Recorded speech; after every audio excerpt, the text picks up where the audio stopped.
Okay, so I was going to talk about something else today, but screw the Continental Congress because we need to talk about goat zombie George Washington, the undead president that almost was.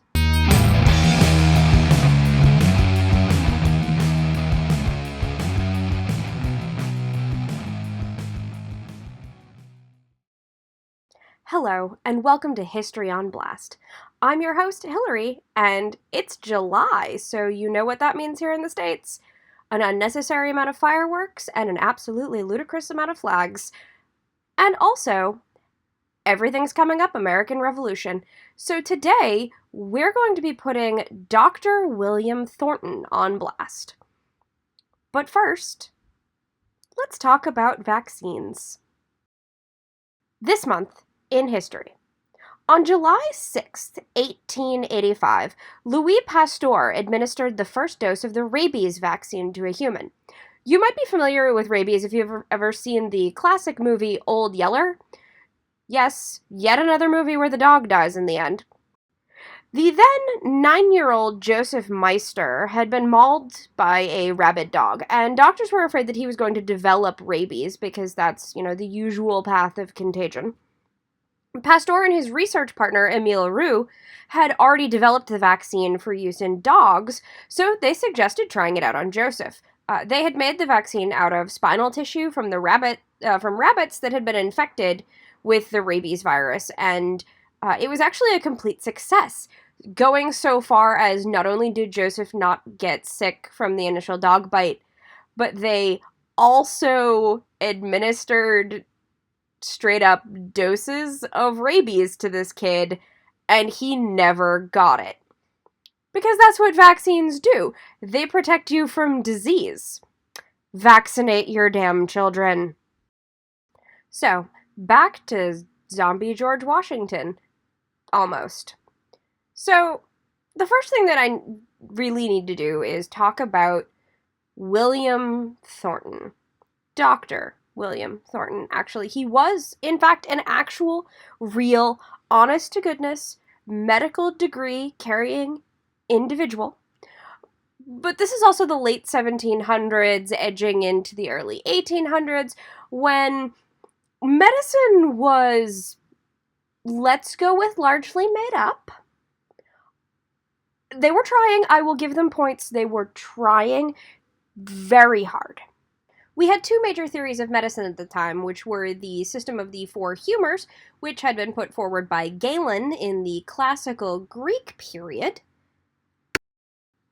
We also had the doctrine of signatures, which basically said that if something looked like an organ or a disease or something, it would probably treat that disease.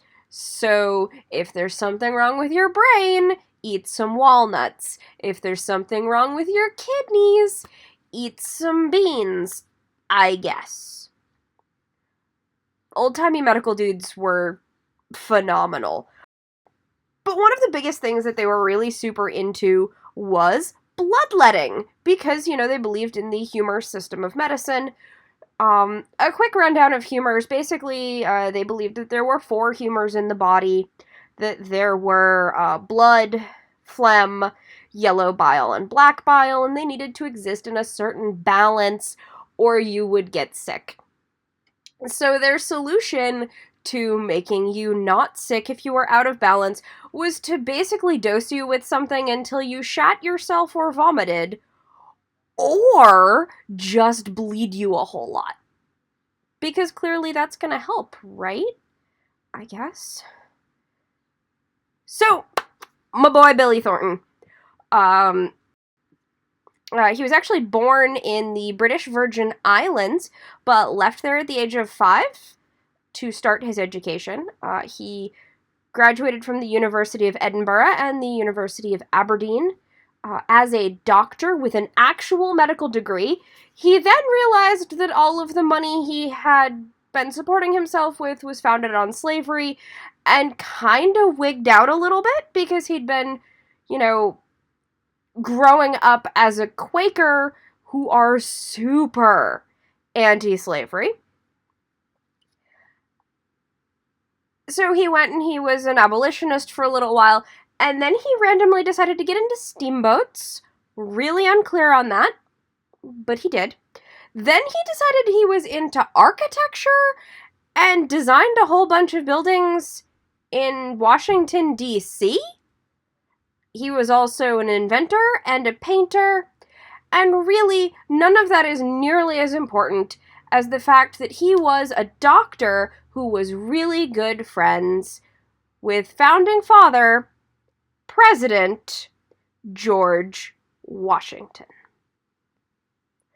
Now, my boy George, the year is 1799, and George Washington has just come in from a ride in the rain on his horse, and, he had a great time, but now he's coming down with a cold. And it's 1799, the 1800s are right around the corner. He's so excited.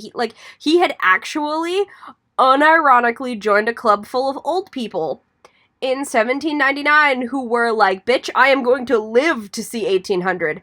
Spoilers, George Washington did not live to see 1800 because he managed to die of the cold that he got while out riding in the rain.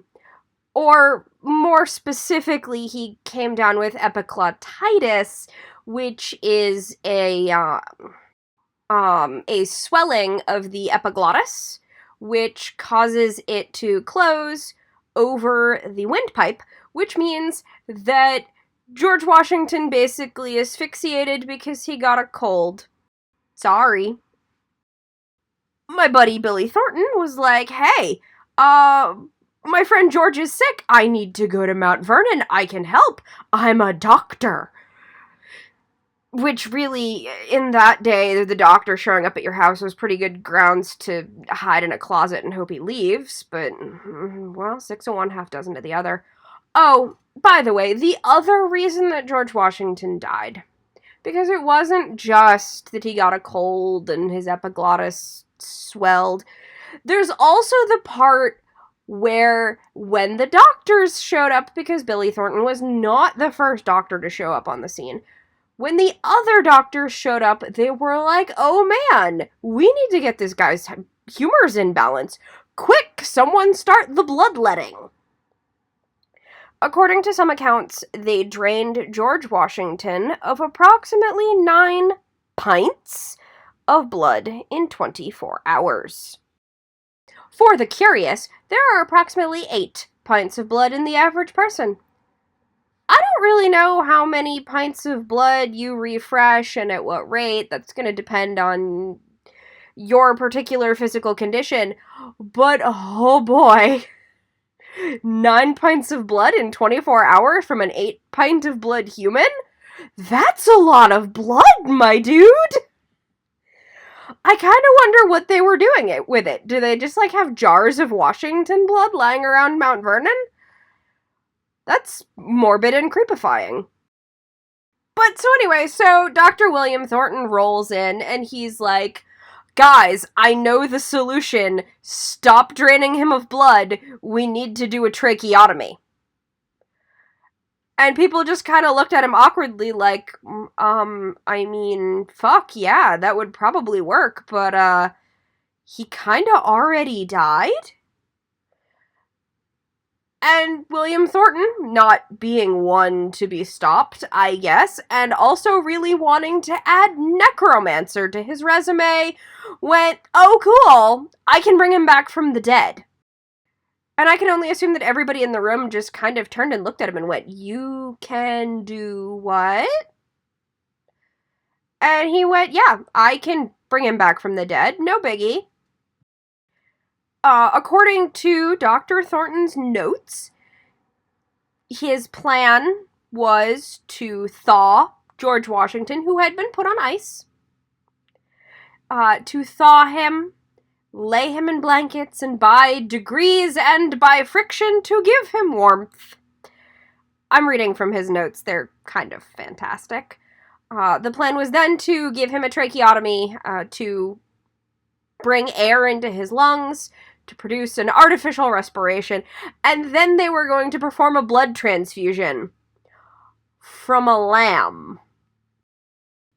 To quote Dr. Thornton, "I reasoned thus. He died by the loss of blood and the want of air. Restore these with the heat that had subsequently been deducted, and as the organization was in every respect perfect, there was no doubt in my mind that his restoration was possible." Which, okay, so your plan is to make him warm again, fill him up with oxygen, and pipe some blood in. Honestly, not the worst thing I've heard today, and probably better than most of the medicine of the day. We will never know if zombie George Washington would have appreciated this, or if this ridiculous plan would have worked, because it was never tried, because Martha Washington took one look at William Thornton, who was proposing necromancy, basically, and was like, I think George has earned his rest. Please don't. Especially because you have to consider that this was a very religious time period. So, to her way of thinking, what Dr. Thornton was suggesting was tantamount to ripping him back out of heaven. Probably not the best. So, as to why they just sort of had George still lying around, that's actually pretty interesting. So, George Washington, like many other people in this era, was absolutely terrified of the prospect of being buried alive. So he had left very strict instructions for his doctors and for the other, for the servants, for Martha, saying under no circumstances was he to be buried immediately. They needed to wait at least 3 days until he was buried, and they needed to keep him on ice. This was actually a very commonly held fear for a lot of history, which led to some very complex systems of making sure that nobody got buried alive.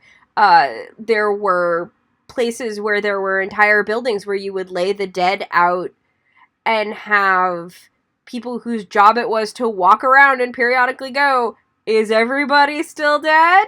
Did anybody wake up? Would you like to go home? And sort of just like poke the dead or tickle them in some places.